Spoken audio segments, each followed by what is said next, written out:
सबसे खुश पक्षी। एक कौवा एक वन में रहा करता था। उसे कोई कष्ट नहीं था और वह अपने जीवन से पूरी तरह संतुष्ट था। एक दिन उड़ते हुए वह एक सरोवर के किनारे पहुंचा। वहां उसने एक उजले सफेद हंस को तैरते हुए देखा। उसे देखकर वह सोचने लगा, यह हंस कितना सौभाग्यशाली है जो इतना सफेद और सुंदर है।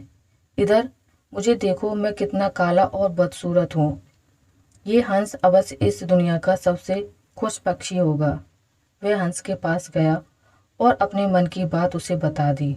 उसकी बात सुनकर हंस बोला, नहीं मित्र, वास्तव में ऐसा नहीं है।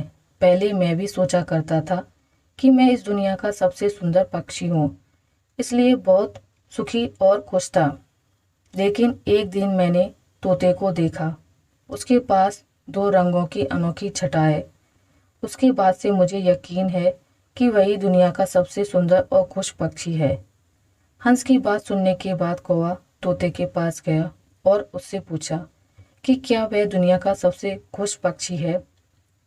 तोते ने उत्तर दिया, मैं बहुत ही खुशगवार जीवन व्यतीत कर रहा था जब तक मैंने मोर को नहीं देखा था, किंतु अब मुझे लगता है कि मोर से सुंदर तो कोई हो ही नहीं सकता, इसलिए वही दुनिया का सबसे सुखी और खुश पक्षी है।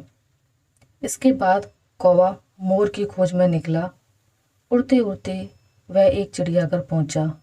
वहां उसने देखा कि मोर एक पिंजरे में बंद है और उसे देखने के लिए बहुत सारे लोग जमा हैं। सभी मोर की बहुत सराहना कर रहे थे। सबके जाने के बाद कौवा मोर के पास गया और उससे बोला, तुम कितने सौभाग्यशाली हो जो तुम्हारी सुंदरता के कारण हर रोज हजारों लोग तुम्हें देखने आते हैं। मुझे तो लोग अपने आसपास भी फटकने नहीं देते और देखते ही भगा देते हैं। तुम इस दुनिया के सबसे खुश पक्षी हो ना। कौवे की बात सुनकर मोर उदास हो गया। वह बोला, मित्र, मुझे भी अपनी सुंदरता पर बड़ा गुमान था।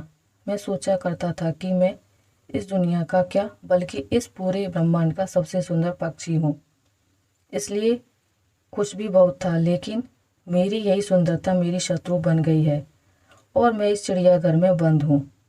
यहाँ आने के बाद इस पूरे चिड़ियाघर का अच्छी तरह मुआयना करने के बाद मैं इस नतीजे पर पहुँचा हूँ कि कौवा ही एक ऐसा पक्षी है जो यहाँ कैद नहीं है।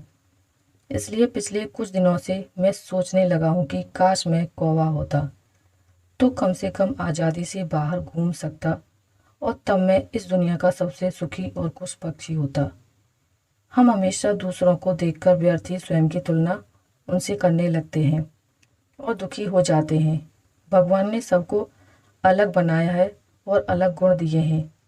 हम उसका महत्व नहीं समझते और दुख के चक्र में फंस जाते हैं। इसलिए दूसरों के पास जो है उसे देखकर जलने की बजाय हमें हमारे पास जो है उसके साथ खुश रहना सीखना चाहिए।